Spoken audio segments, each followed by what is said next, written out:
Okay, we took a nice long break. I had some dinner. It's 5:30, 5:31 or so, and now we're going to switch gears. Switching gears. We're going to do the engine oil. Yeah. So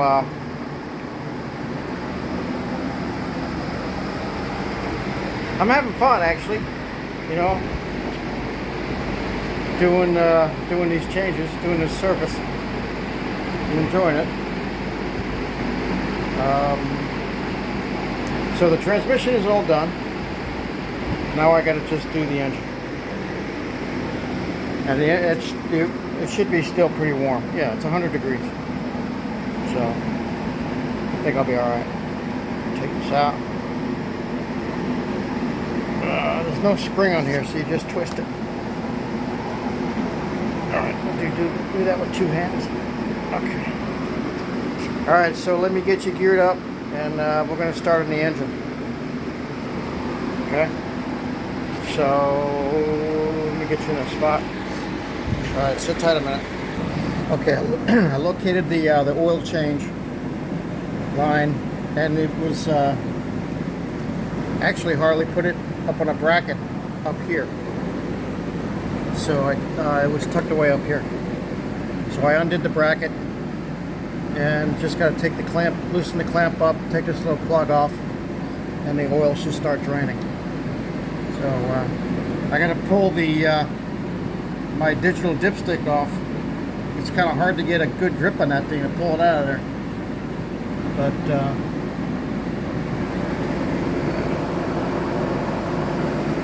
looking at stuff, I just noticed that over there. So she's got 500 miles on it, you know. All right, let me set up the camera, undo that clamp, and drain some oil. Sit tight. All right, clamp's off. Let's get this oil drained. See how easy this is going to come out. Well, it looks like it's going to come out just fine. Ready?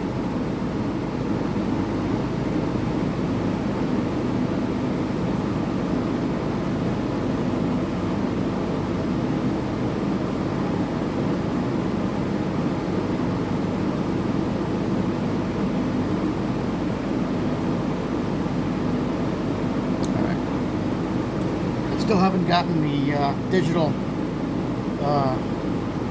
dipstick off yet because I can't get a grip on it because my hands are slippery, so I'm going to have to work on that.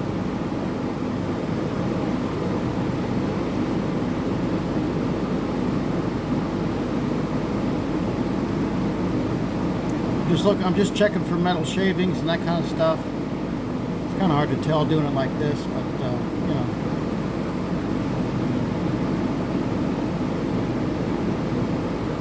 Alright, let me work on the dipstick, and then we're going to do the oil filter, get the old one off and get the new one, you know, getting ready and all that stuff. So we got some things to do yet. Hold on. Alright, things are moving along. I got the digital dipstick out.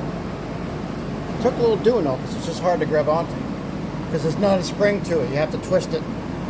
Now I'm working on the oil filter. Just kind of cleaning it up. I took my air compressor to the screen element just to make sure that you know, it was good to go, and I think they did a good job at the factory because there was a lot at stake if they don't get this right. So yeah, I just cleaned up the inside. I put a little oil in there, and of course I'm going to oil the gasket. I'm going to get ready to get the filter off. I'm going to go get some tin foil. I've seen various things used online. I'm going to get some tin foil. Just kind of make a little valley out of it and, you know, deal with that. So that's what I'm going to do next. I'm letting this drip. This is just about all dripped out. So we're moving. We're moving and shaking. Wipe all this stuff off real good.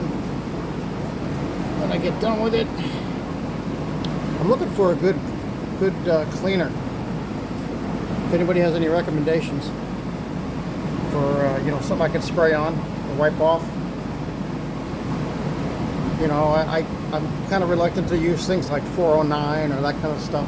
I don't know, maybe that's going to be okay using that.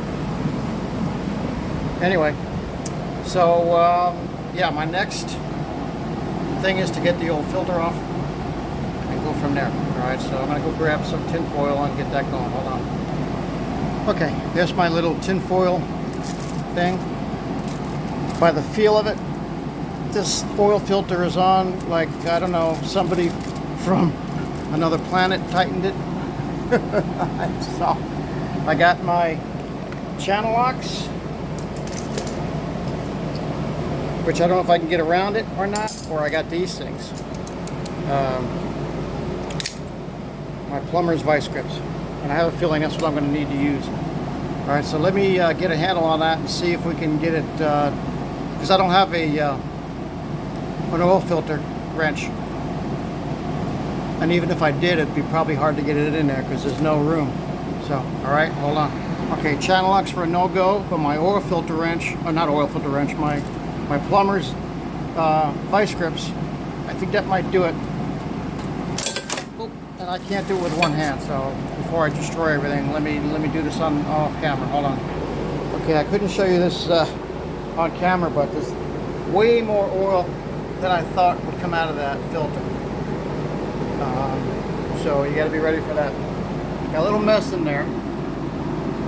Nothing big, but yeah, way more oil than I anticipated. So hold on one sec. And that oil looks kind of dark coming out of there too. See that? It doesn't look, I don't know, it just looks dark to me. What do you think? It's factory oil. And I got drip happening over there. All right, let me get some drips. Let me get some stuff under control here, and I'll come back. All right, we got some stuff under control. We got this all backed up. We got to put the bracket back on that. I got this relatively cleaned up. And next thing I'm going to start working on is the filter. Okay. Now the filter comes with a spring that you can't forget to put in here, and it sits on the bottom just like so, and this filter goes in and you have to push on it and turn it to lock it in place. It's got a magnet in there to catch any loose stuff that's flowing around. Other than that, I'm going to fill it up with some oil, prime the little gasket, and put it on there. It does have a nice little wrench that I can put a wrench to, or a socket to. I don't know what size yet, but we'll figure that out. All right. So making progress. We're almost ready to put some oil on this thing. So that'd be exciting. All right, hold on. Okay, filter's on. Sorry I couldn't show that to you, but it's pretty self-explanatory. I put a little bit too much oil, you know, like a priming oil in here, so I'll know that for next time, because you have to be pretty fast with the thread, right? And while you're doing that, I put another piece of tin foil down to catch the oil, and sure enough, and I tightened it quarter turn, something like that. So it's fine. Now all I have to do is fill up the crankcase, or fill up, not the crankcase, fill up the oil tank. And I decided what I'm going to do is use my old dipstick for that, because the new one, the digital one, is so hard to get in and out. So I'm going to use the old one just to meter the amount of fluid in the tank, the amount of oil in that tank. And as soon as I get to where I want it to be, then I'll just put the digital one back in. So I think that's the easiest way. And then I have to put the bracket back on the drain tube, tuck it up there, get it all nice. Wipe things down, and take it off the lift. But let's get some oil on. Let's get some oil on the crank in the oil tank. Okay. So sit tight. You don't need to watch me do that, right? So because that's another thing that's self-explanatory. So hold on. We'll be back. All right. She's pretty much all back together. I filled it up. Just a little bit more than I wanted, but I know it's going to go down when I start the engine, so that's probably going to work out. I put the clamp back on, the drain line, and the hose clamp for the frame, that's back on. I made it, I made a little bit of a mess. I'm glad I had all this cardboard, and look at that. I didn't want my baby getting too much oil on her, so I tried to overcompensate. You know what happens when you do that.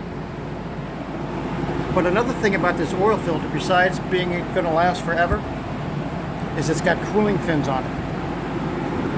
So I don't know if I read maybe 8 degrees difference, maybe 10 degrees, so I don't know if that's going to be true or not. Results may vary, kind of thing. But all I have to do now is take her down off the stand. Well, clean all my tools up, put all my tools away, take her off the stand, start her up. Okay. But all in all, it went well. Other than this, a lot of it was just getting the feel of using the jack stand and learning the little nuances about the filter and the placement of the filter, and just stuff that I'm learning as I go, which is a natural thing. So when I bought Priscilla, I intended to do a lot of the maintenance myself, because I've heard Harley, when you take it to Harley, they charge you $300 for a service. Now, I'm not saying that that's expensive. I don't know what all they do for that, but I guess there's a lot of, besides the filter change and the transmission change and the oil change, and they lubricate various points, and they check the chain tension and the belt. They check the belt out. I'm sure they do a lot for that service charge. But I'm not there yet. I'm sure there might be one day where because it's true with anything in my life. I know my limitations. I'll decide on if I want to do it myself or have somebody else do it for me. So that's just the way I am.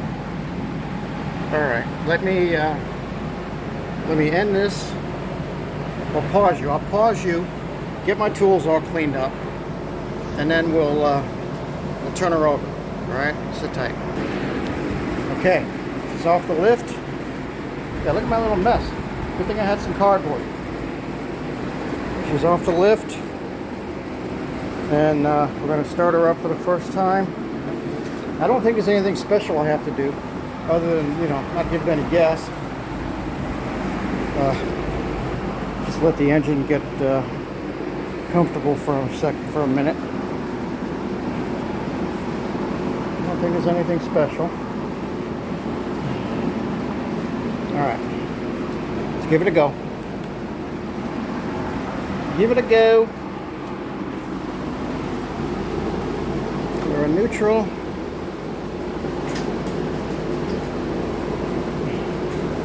Okay, she's in neutral. Here we go.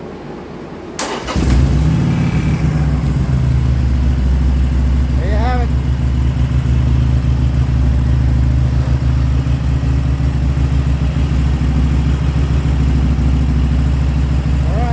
First oil change, or oil service, fluid service, whatever you want to call it.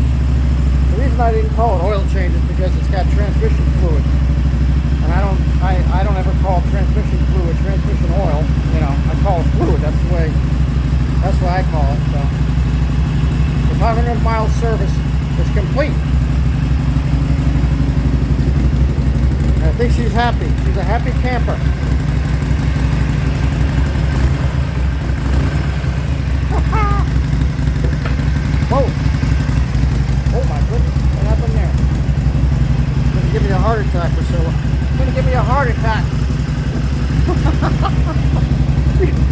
a heart attack, girl. All right. I'm going to take another break because I'm sweating. I kid you not. It's 91, and it was cool. Well, it's actually 6:30. Yeah, look, it's 91. So anyway, I'm going to get inside the AC, take a little break. I already had dinner, but she's all done. I got to make notes in my book, shop manual. I'll do that, and we're good to go. So I'm going to leave you with that shot right there. There's going to be more to come.